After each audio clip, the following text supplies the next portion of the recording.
Good morning students. आज का हमारा टॉपिक है भारतीय पुनर्जागरण, धर्म एवं समाज सुधार आंदोलन। 19वीं शताब्दी के भारतीय पुनर्जागरण और सामाजिक और धार्मिक आंदोलन का आधुनिक भारतीय इतिहास में महत्वपूर्ण स्थान रहा है। इस शताब्दी में धार्मिक, सामाजिक और राजनीतिक क्षेत्र में आगे बढ़ने का जो सफल प्रयास हुआ वही भारतीय पुनर्जागरण है। पुनर्जागरण की ये जन चेतना धर्म और समाज सुधार के क्षेत्र से आरंभ हुई, लेकिन कालांतर में इसने राजनीतिक जन जागरण को जन्म दिया, जिसकी परिणति आगे चलकर राष्ट्रीय आंदोलन के रूप में हुई। भारतीय पुनर्जागरण के कारणों की जब हम बात करते हैं कि वो कौन से कारण हैं जो इस पुनर्जागरण का आधार बने, तो उनमें प्रमुख है अंग्रेजों की शोषणकारी नीतियां। अंग्रेजों की आर्थिक और राजनीतिक शोषण की नीतियों ने उन भारतीय शक्तियों को सचेष्ट किया, उन्हें मजबूत बनाया, जो अपने अतीत के गौरव को पुनः स्थापित करने का प्रयास कर रही थी। दूसरा महत्वपूर्ण कारण है एशिया में जन जागरण का प्रभाव। 19वीं शताब्दी में संपूर्ण एशिया में जन जागृति का आविर्भाव हुआ। चीन में जहां सन यात-सेन के नेतृत्व में विदेशियों के प्रभुत्व के विरुद्ध अनेक गुप्त समितियों का निर्माण हुआ, वहीं जापान में सम्राट के पक्ष में जागृति उत्पन्न हुई। टर्की में भी राष्ट्रीयता की लहर प्रसारित हुई। अन्य देशों की जागृति ने भारतीय जागृति की लहर को बल प्रदान किया, उसे मजबूत बनाया, और ये एशियाई देश एक दूसरे से प्रभावित होकर शक्ति ग्रहण करके जागृत हो उठे। अगला महत्वपूर्ण कारण है मध्यम वर्ग का विकास। 19वीं शताब्दी में भारत में एक नए मध्यम वर्ग का विकास हुआ, जिसने अपने परंपरागत सामाजिक संगठन को चुनौती दी। ये मध्यम वर्ग पाश्चात्य सभ्यता से प्रभावित था और अपने सामाजिक जीवन को अंग्रेजी सामाजिक जीवन के आधार पर डालना चाहता था। इसलिए 19वीं शताब्दी में इस वर्ग ने धर्म और समाज सुधार का बीड़ा उठाया।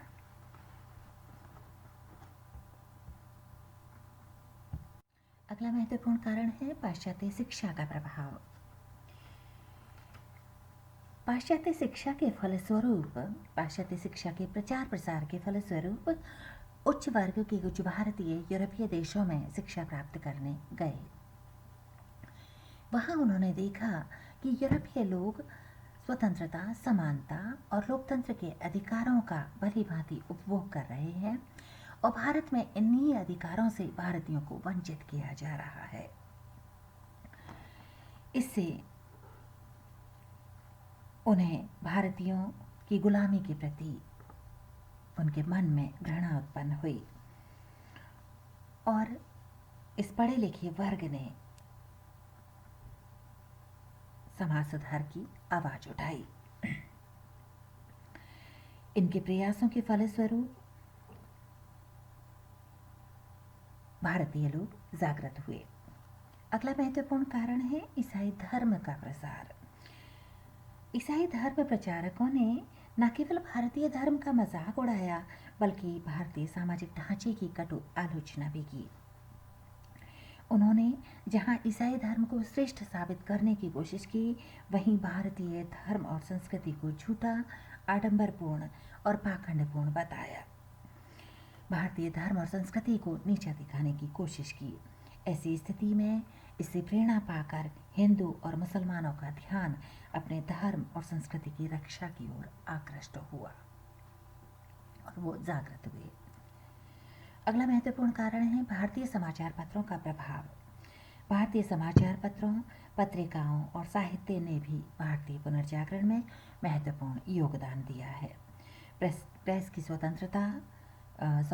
की स्थापना ने जहां विचारों के आदान प्रदान को बल प्रदान किया, वहीं समाचार पत्र पत्रिकाओं ने अंग्रेजों के दुर्व्यवहार, प्रजातीय विभेद की नीति, उनके शोषण के समाचारों को प्रकाशित किया और भारतीय राष्ट्रवादियों के विचारों को भी प्रकाशित किया। इससे भारतीयों में जागरूकता उत्पन्न हुई और वो ये समझने लगे कि तमाम भारतीय क्षेत्रों के लोग अंग्रेजों की शोषणकारी नीतियों से त्रस्त हैं। अतः इन सभी कारणों ने भारत में पुनर्जागरण की एक लहर पैदा की और इस लहर ने शैक्षणिक, सामाजिक, धार्मिक और राजनीतिक आदि सभी क्षेत्रों को प्रभावित किया। भारतीय पुनर्जागरण या समाज और धर्म सुधार आंदोलन की जब बात होती है तो उसमें सबसे पहले नाम आता है राजा राम मोहन राय का। राजा राम मोहन राय, जिन्हें भारतीय पुनर्जागरण का अग्रदूत और प्रणेता कहा जाता है, भारतीय पुनर्जागरण का जनक माना जाता है। इनका जन्म 22 मई 1772 को बंगाल के हुगली जिले के राधानगर में एक ब्राह्मण परिवार में हुआ।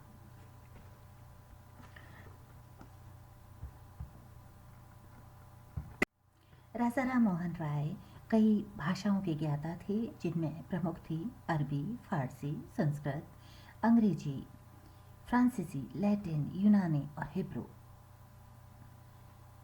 राजा राम मोहन राय की अगर हम समाज सुधार की बात करें तो उन्होंने समाज में फैली हुई बुराइयों का विरोध किया। उन्होंने बाल विवाह, बहु विवाह, जाति प्रथा, छुआछूत, सती प्रथा आदि सभी कुरीतियों का डटकर विरोध किया।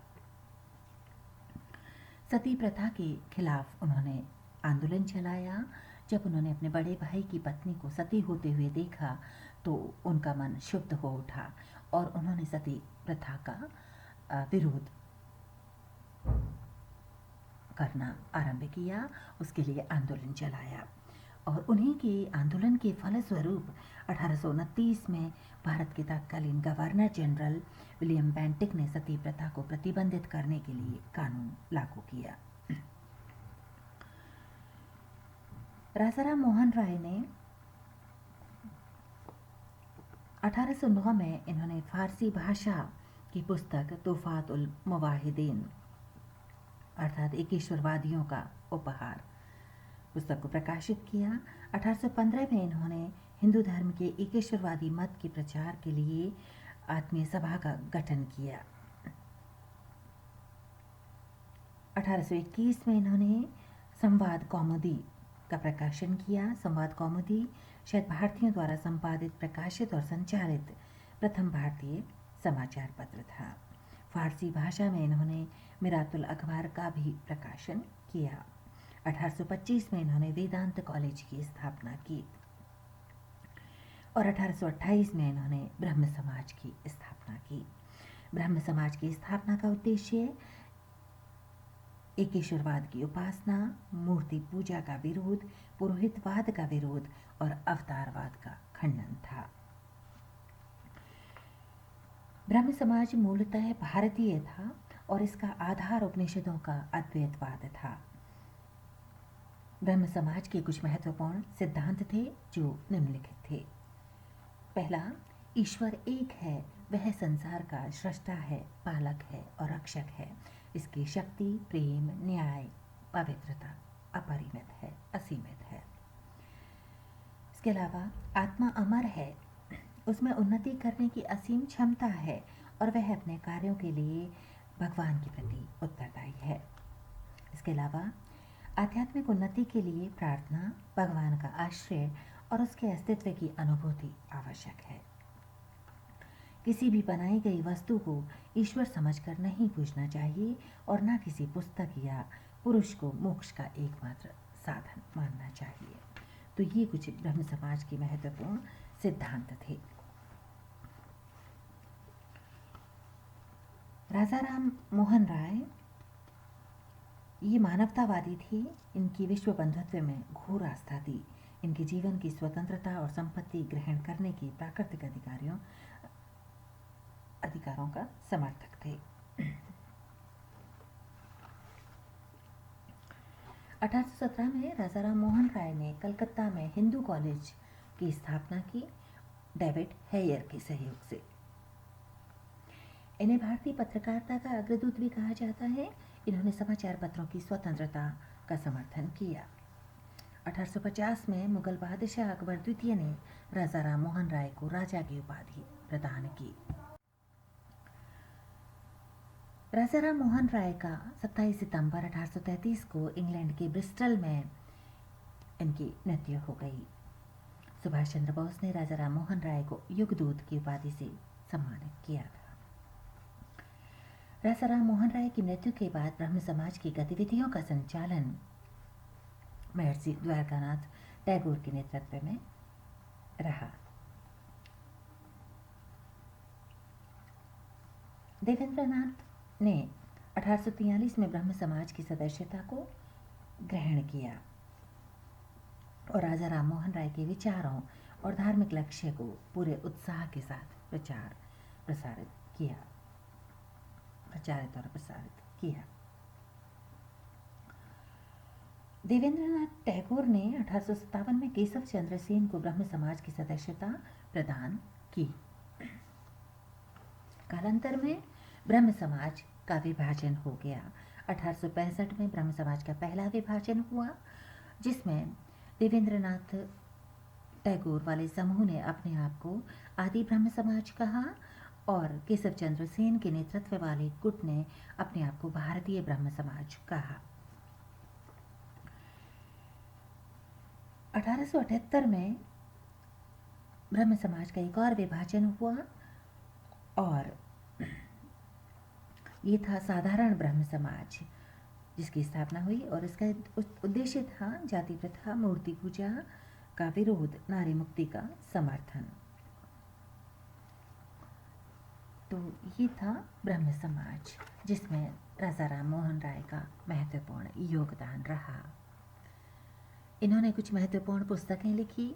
इनमें Sati, a write up of Raja Ram Mohan Roy about burning widows alive प्रमुख है। इसके अलावा तुफरुल मुवादिन, ये फारसी भाषा में है और राजा राम मोहन राय की महत्वपूर्ण कृति है। इसके अलावा वेदांत सार भी उनकी महत्वपूर्ण पुस्तक है।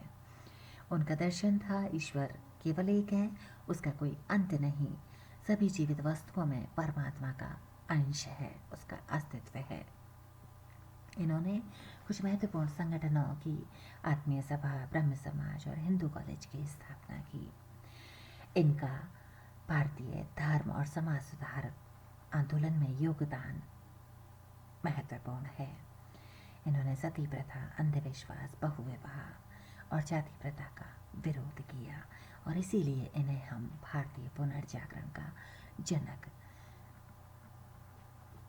कहते हैं। इन्हें